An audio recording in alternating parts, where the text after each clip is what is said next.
রাস্তার পাশে দাঁড়িয়ে থাকা বা বাগানের ধারে এই সাধারণ গাছটা আসলে মোটেও সাধারণ নয়। আসসালামু আলাইকুম।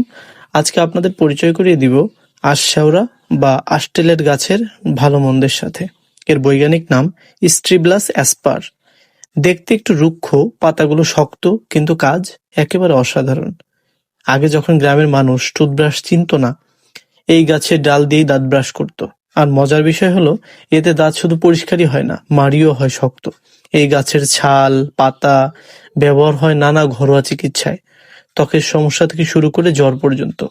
এই গাছের পাকা ফলগুলো দেখতে পাকা আঙুর ফলের মতো। বাচ্চারা এই ফল দিয়ে খেলা করে।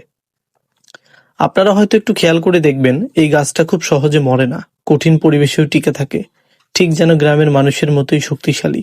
তাই পরের বার এই গাছ দেখলে অবহেলা করবেন না, কারণ ছোট গাছ কিন্তু গল্পটা অনেক বড়। এমন আরো অজানা গল্প জানতে আমাদের সাথে থাকুন। ধন্যবাদ।